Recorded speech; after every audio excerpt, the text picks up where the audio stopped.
Et bonjour à ceux qui nous suivent par Internet. Bénis Dieu, oh mon âme, oh mon âme, en gloire à son saint nom. Oh, chante comme jamais, oh mon âme, en gloire à son saint nom. Bonjour à ceux qui nous regardent depuis leur écran. Soyez bénis.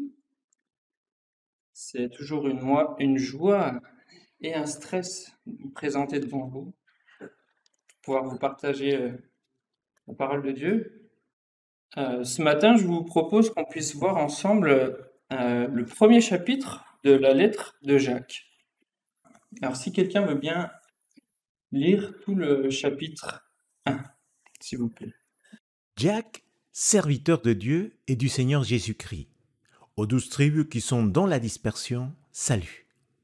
Mes frères, regardez comme un sujet de joie complète les diverses épreuves auxquelles vous pouvez être exposés. Sachant que l'épreuve de votre foi produit la patience, mais il faut que la patience accomplisse parfaitement son œuvre, afin que vous soyez parfaits et accomplis sans faillir en rien. Si quelqu'un d'entre vous manque de sagesse, qu'il la demande à Dieu, qui donne à tous simplement et sans reproche, et elle lui sera donnée. Mais qu'il la demande avec foi, sans douter, car celui qui doute est semblable au flot de la mer, agité par le vent et poussé des côtés et d'autres.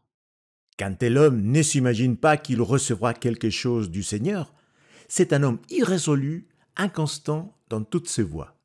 Que le frère de condition humble se glorifie de son élévation, que le riche, au contraire, se glorifie de son humiliation, car il passera comme la fleur de l'herbe.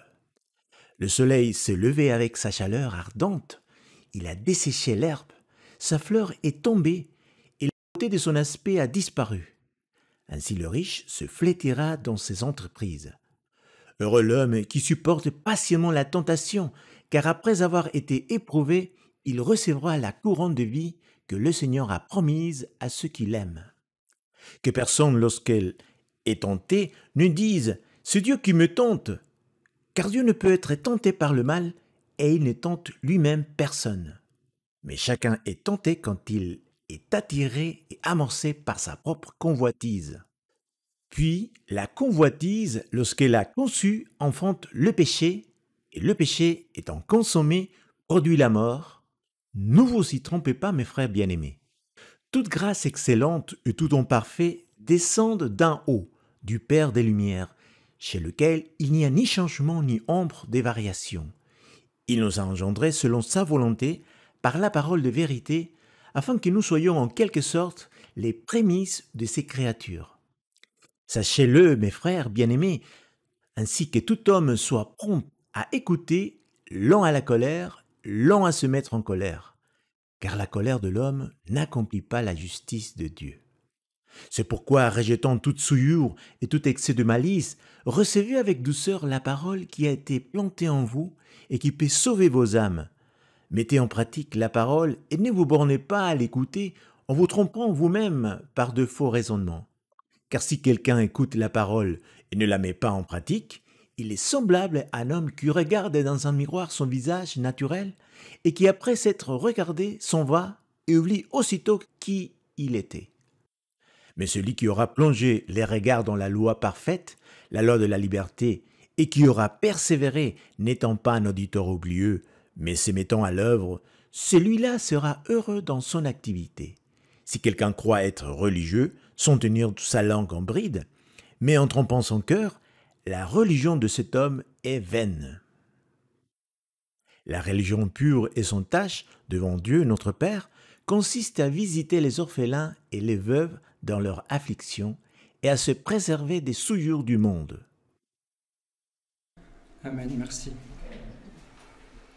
Alors, il y a 2 semaines, Francis, tu nous avais parlé de balles au rebond. Aujourd'hui, on va faire des Lego. On va prendre point par point ce que dit Jacques et puis on va voir qu'en fait, à la fin, ça forme un tout.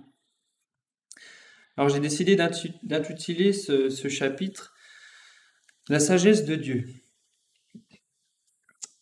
Et pour ceux qui prennent des notes, grand 1, des vérités théoriques. Donc si tu peux laisser, Johanna, le texte au fur et à mesure. Jacques commence par sa lettre, par un encouragement à persévérer dans l'épreuve. Mais en plus de cela, à se considérer comme heureux. Mickey nous a parlé de joie dimanche dernier. C'est facile d'être joyeux dans l'épreuve, quand on galère. Qui de vous aime être dans l'épreuve? Ici, Jacques ne parle pas de persécution, même si ça peut en faire partie, mais de toutes sortes d'épreuves. Les chrétiens commençaient à être dispersés dans le monde, mais n'étaient pas encore persécutés, comme l'Église l'a connu plus tard, dans les années 70. Et pourtant, les épreuves étaient déjà là. Jacques ne dit pas « si vous êtes dans l'épreuve », il dit « quand nous serons dans l'épreuve ». Il s'agit là en fait d'une obligation terrestre. Et cette mise à l'épreuve de notre foi produit l'endurance lorsque nous y résistons. Lorsqu'elle va jusqu'au bout, elle fait de nous des hommes matures. Premier Lego. Il nous parle ensuite, verset 5, de sagesse. Alors on pourrait se dire, Jacques, t'es un peu gonflé, parce qu'au début des premiers croyants, il y avait l'action de l'Esprit Saint dans la vie des premiers apôtres, des premiers disciples. Au commencement, tout le monde était bouillant. Quand on lit les actes, on a l'impression que rien ne les arrête, les miracles ne s'arrêtent pas, ils ont des paroles de connaissance, l'Esprit se manifeste, etc. Et pourtant, il commence par dire que certainement, certains d'entre eux manquent de sagesse. Peut-être il avait une raison de le dire, et il ne l'aurait pas dit si ce n'avait pas été le cas. Donc, ce qui signifie que nous aussi, nous pouvons manquer de sagesse. Désolé. Alors demandons-la à Dieu et il nous donnera. Remarquons qu'il dit que si l'un de vous manque de sagesse, ça veut dire que pour que quelqu'un manque de sagesse, il faut que la personne s'en aperçoive. Peut-être par l'aide de quelqu'un.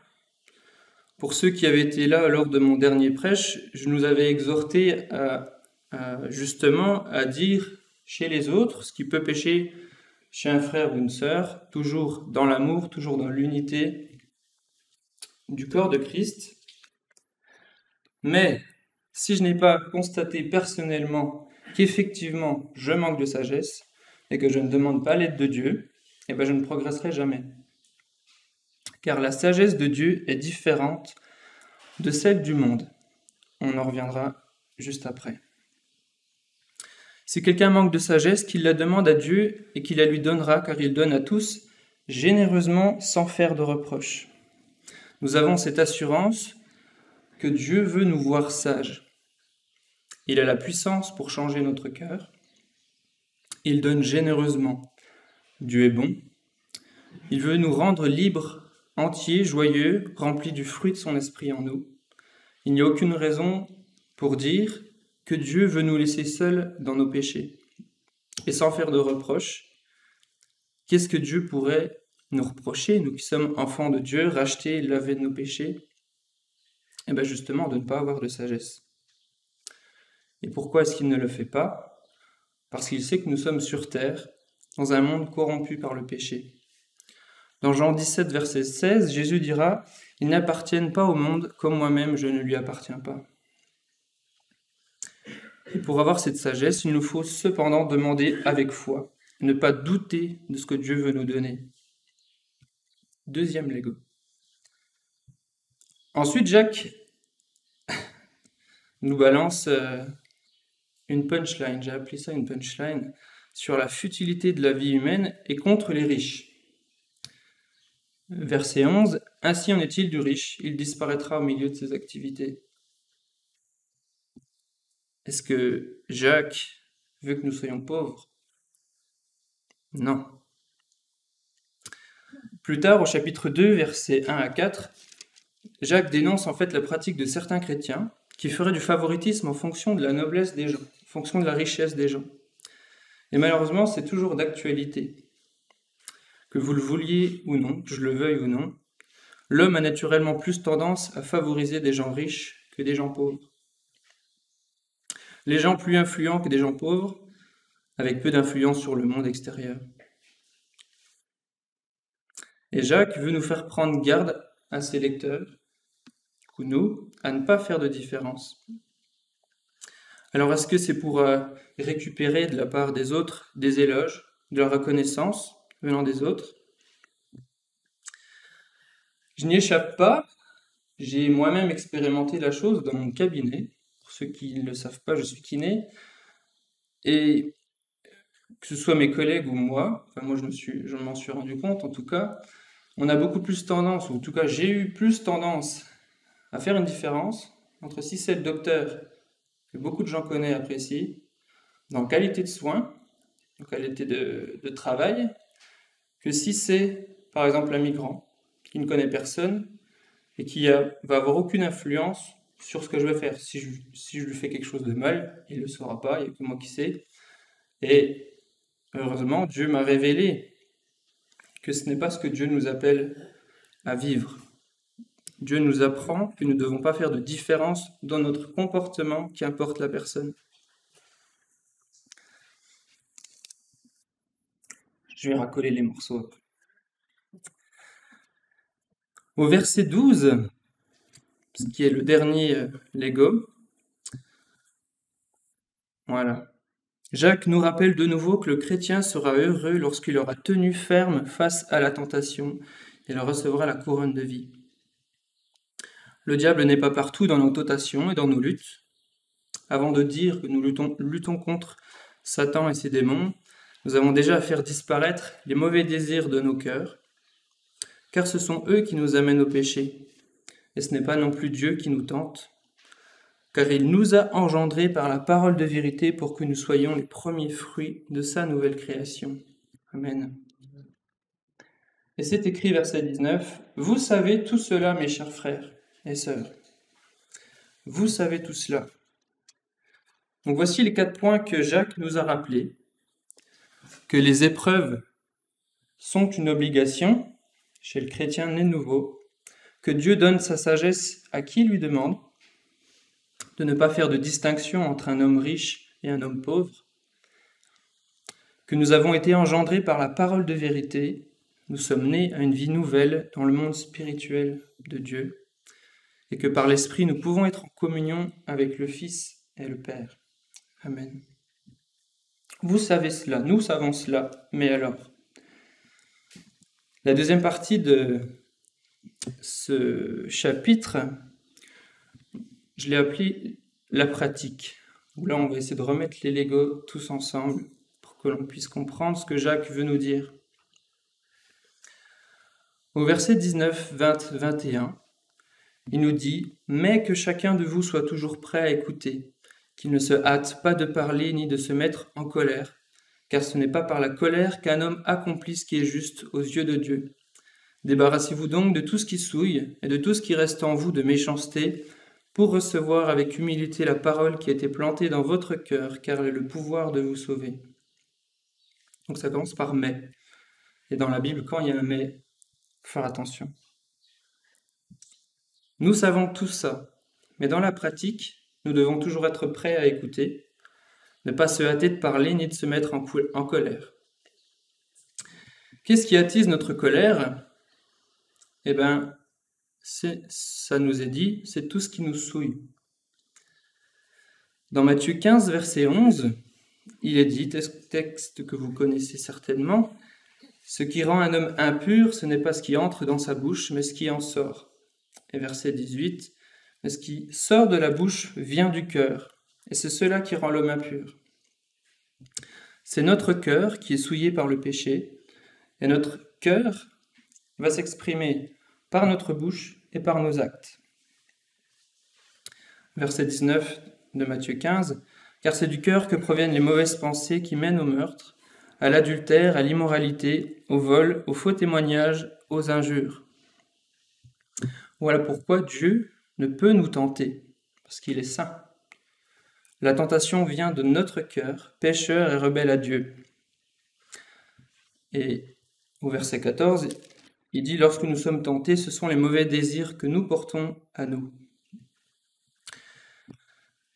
Je nous rappelle que Jacques ne parle pas là à des inconvertis. Il parle bien aux 12 tribus dispersées du peuple de Dieu, et donc aux chrétiens dans le monde. Alors heureusement, il y a un remède. Verset 21, « Débarrassez-vous donc de tout ce qui souille et de tout ce qui reste en vous de méchanceté pour recevoir avec humilité la parole qui a été plantée dans votre cœur, car elle a le pouvoir de vous sauver. » La question que je me suis posée est la suivante. À la lumière de ce verset, vous pouvez le regarder, le lire une fois. Est-ce que si à la fin de ma vie, si je n'ai pas réussi à me débarrasser de tout ce qui souille dans mon cœur, est-ce que je serai sauvé? Puisque c'est écrit que pour pouvoir recevoir cette parole en nous, nous devons nous débarrasser de tout ce qui nous souille.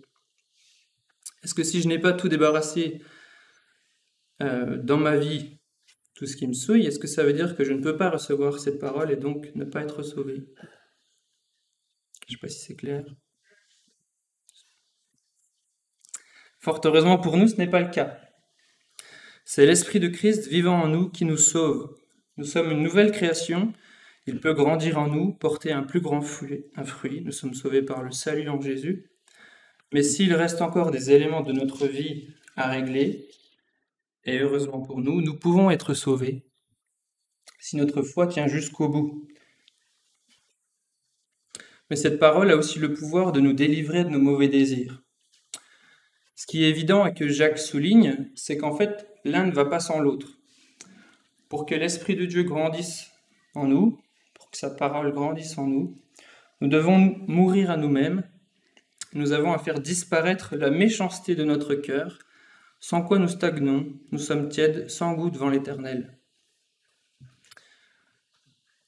À noter que Jésus veut nous aider dans notre faiblesse. Si nous avons uniquement à faire mourir notre chair sans l'aide de son Esprit dans nos vies, alors nous n'avions pas besoin de l'Esprit Saint. Nous ne pouvons pas nous sanctifier nous-mêmes. Et Jacques nous rappelle que cette parole qui a été plantée en nous a le pouvoir de nous sauver et de nous laver, de nous débarrasser également de tout ce qui nous souille. Et on va arriver au point culminant, selon moi, le verset 22, qui nous dit seulement « Ne vous contentez pas de l'écouter, traduisez-la en actes sans quoi vous vous tromperiez vous-même. »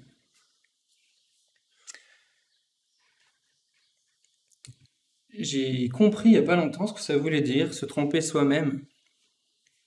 Se tromper soi-même, c'est pas avoir de mauvaises intentions envers soi-même, c'est pas un choix volontaire.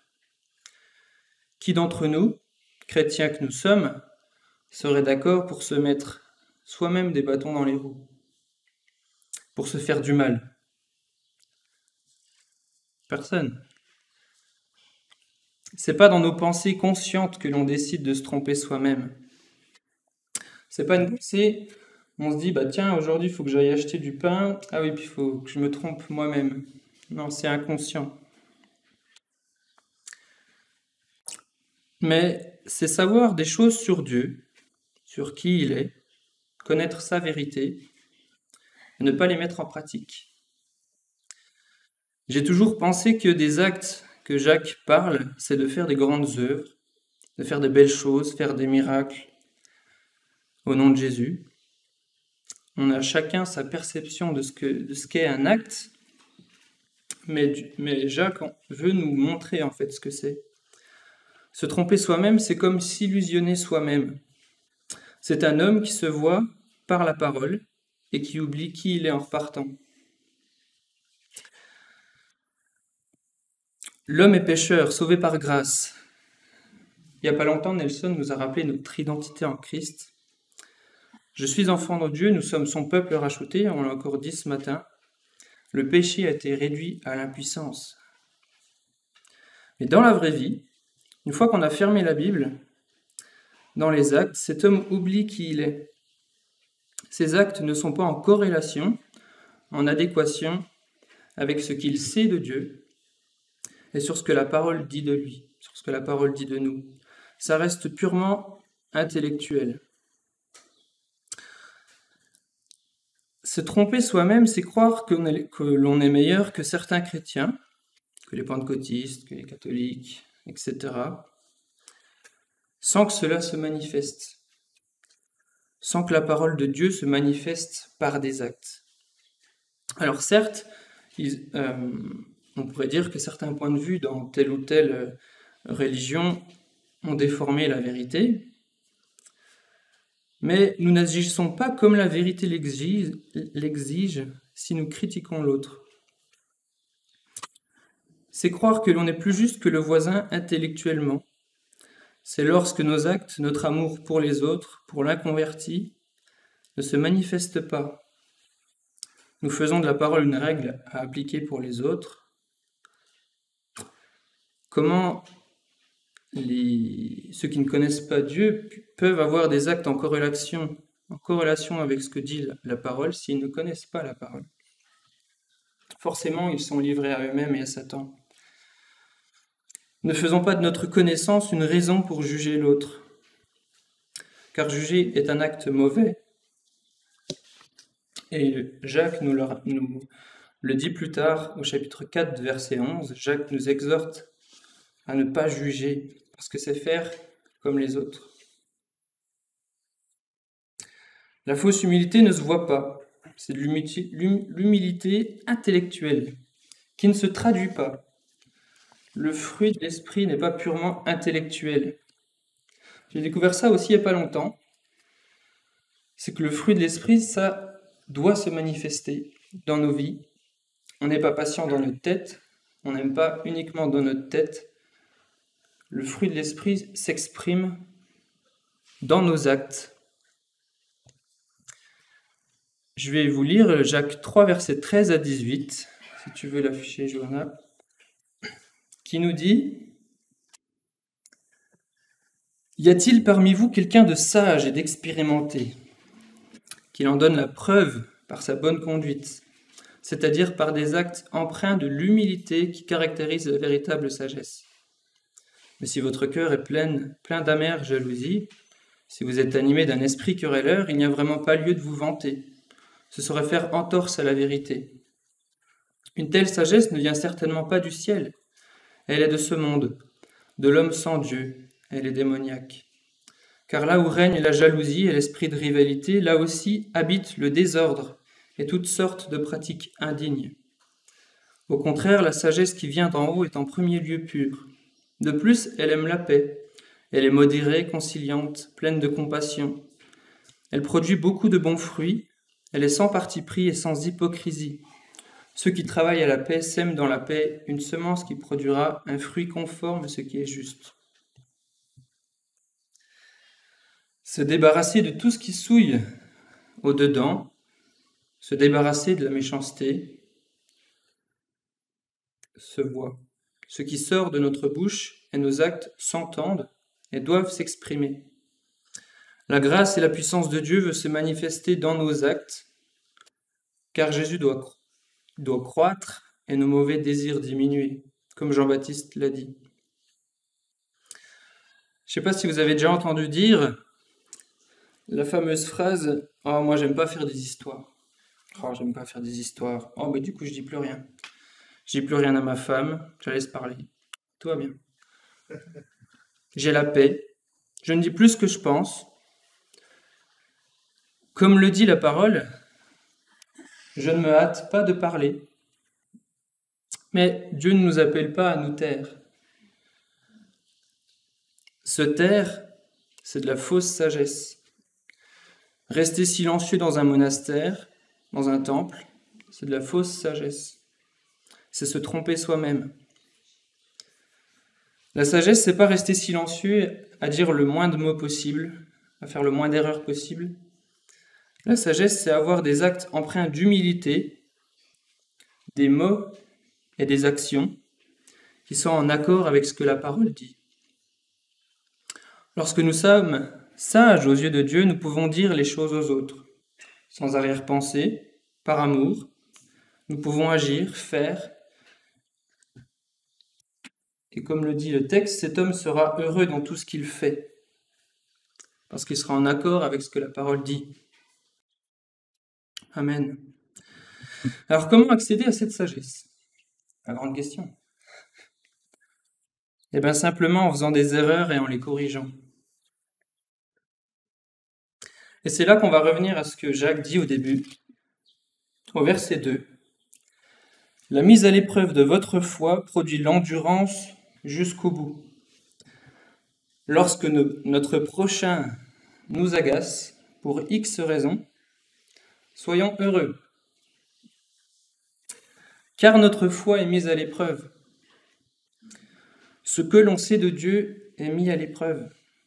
Notre sagesse céleste est mise à l'épreuve. Au verset 25, il dit « Voici au contraire un homme qui scrute la loi parfaite, qui donne la liberté. Il lui demeure fidèlement attaché, et au lieu de l'oublier après l'avoir entendu, il y conforme ses actes. Cet homme sera heureux dans tout ce qu'il fait. » Dans ce verset 25, ici Jacques ne parle pas de maturité, il ne parle pas d'homme parfait. Il parle de quelqu'un qui met en corrélation, en adéquation, ce qu'il sait de la parole avec ses actes, sa bouche et ses pensées. Nous pouvons être heureux lorsque nous avons des sentiments qui ne sont pas ceux de la parole, parce que si pas à pas, step by step, certains qui disent, nous demandons la sagesse de Dieu pour nous aider, nous allons nous débarrasser de ce qui nous souille, ce qui souille notre cœur, et nos actes vont s'aligner sur ce que l'on sait de la parole. Et la sagesse, c'est dans notre esprit que cela se joue, dans notre cœur. C'est l'action de l'Esprit Saint dans notre vie qui peut nous amener à transformer notre état intérieur de plus en plus. Et le Seigneur donnera sa sagesse dans nos cœurs. Et plus il y aura de place dans notre cœur, plus le fruit de l'Esprit pourra grandir et pourra se manifester au travers de nous. On va vous prendre un exemple de manifestation de fruit de l'Esprit dans Philippiens 4, versets 16 à 18.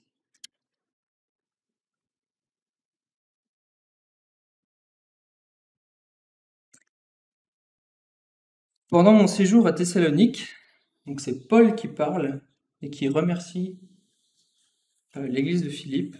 Vous m'avez envoyé par 2 fois des dons pour subvenir à mes besoins. Ce n'est pas que je tienne à recevoir des dons. Ce qui m'intéresse, c'est qu'un plus grand nombre de fruits soit porté à votre actif. Et juste avant, verset 10, « Je me suis réjoui comme d'une grâce venant du Seigneur en voyant que votre intérêt pour moi a pu finalement porter de nouveaux fruits. » Et donc on voit dans cette église que cet amour s'est manifesté. Alors pour terminer, il nous reste 2 versets. Mais si quelqu'un croit être religieux alors qu'il ne sait pas tenir sa langue en bride, il s'illusionne lui-même. Sa religion ne vaut rien. La religion authentique et pure aux yeux de Dieu, le Père, consiste à aider les orphelins et les veuves dans leur détresse et à ne pas se laisser corrompre dans ce monde. Les orphelins et les veuves, c'est ceux qui ne se voient pas au grand public. Ce que cherche le Père, c'est des actes qui ne se voient pas par tout le monde, du moins au début. Je ne sais pas si vous allez des fois sur les réseaux sociaux, on voit souvent des gens qui se filment en train de faire une bonne action. C'est parce que Dieu nous demande. Et avant de porter du fruit visible par la transformation de notre cœur, Dieu doit opérer dans l'invisible, dans ce qui ne se voit pas, dans notre cœur au plus profond. Et si on prend juste le verset 27, on pourrait se dire, tiens, la vraie religion, c'est juste faire des actes de charité, à l'orphelin, aux veuves. Mais c'est pas juste des actes. Sinon, ça serait écrit dans la parole, ça serait écrit, crois en Jésus, donne 10% de tes revenus, dis 10 fois bonjour par jour aux gens que tu côtoies, aux gens que tu connais pas, prie 5 fois par jour, etc. Mais c'est la transformation de notre cœur dans l'invisible qui va se transformer après dans le visible. Et c'est la sagesse de notre cœur qui va se manifester par nos actes bienveillants du quotidien. Voilà ce que je voulais vous partager ce matin. Donc, je vais récapituler. Ce que nous apprenons, c'est que nous devons nous débarrasser de ce qui souille notre cœur. Sachant que nos paroles et nos actes révèlent notre cœur. Surveillons-les. Il y a un proverbe 4, verset 23, qui nous dit « Par-dessus tout, veille soigneusement sur ton cœur, car il est la source de tout ce qui fait ta vie. » Nous voulons être un bon mari, une bonne épouse, veillons sur notre cœur. Nous voulons être un bon prochain, veillons sur notre cœur. Nous voulons être un bon disciple de Christ, veillons sur notre cœur. La troisième chose, soyons sages. La sagesse de Dieu. Conformons nos actes sur ce que l'on sait de la parole de Dieu et ce que Dieu dit de nous. Également, ne faisons pas de distinction avec les hommes, car notre cœur ne peut être partagé. Et soyons heureux lorsque nous sommes dans l'épreuve. C'est une occasion de manifester la parole de Dieu en nous, toutes les vérités spirituelles que Dieu a déclarées pour nous, saisissons-les et manifestons-les. Manifestons la sagesse de Dieu en nous et nous recevrons la couronne du vainqueur, la vie que Dieu donne. Et c'est pour ça que Jacques commence dans sa lettre. Si quelqu'un manque de sagesse, qu'il la demande à Dieu. Parce qu'il n'y a aucune raison de ne pas nous la donner si nous cherchons avec sincérité cette sagesse.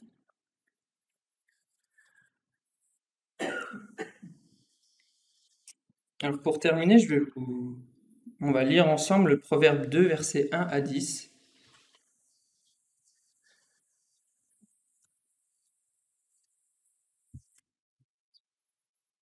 Qui nous dit : « Mon fils, si tu acceptes mes paroles, si tu conserves mes préceptes au fond de toi-même, si tu prêtes une oreille attentive à la sagesse, en inclinant ton cœur vers l'intelligence, oui, si tu fais appel au discernement, si tu recherches l'intelligence, si tu la recherches comme de l'argent, si tu creuses pour la trouver comme pour découvrir des trésors, alors tu comprendras ce qu'est craindre l'Éternel, et tu apprendras à connaître Dieu.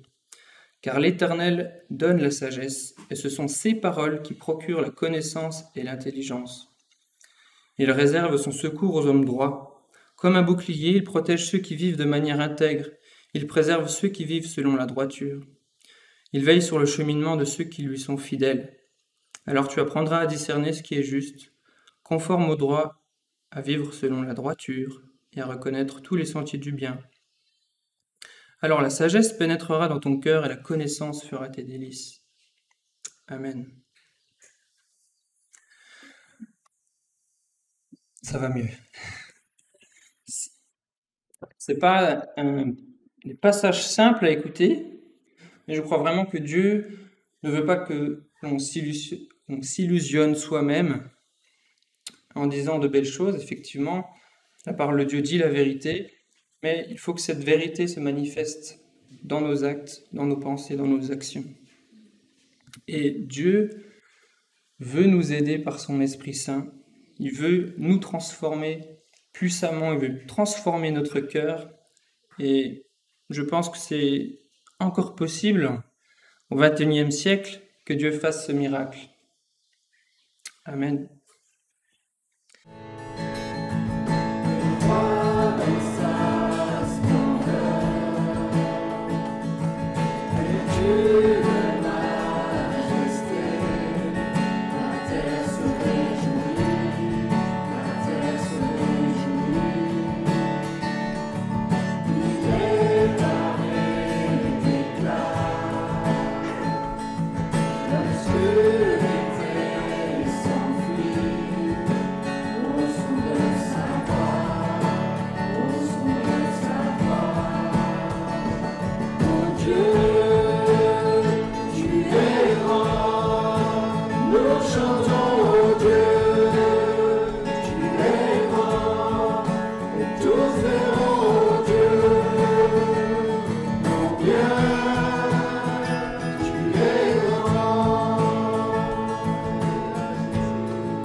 bien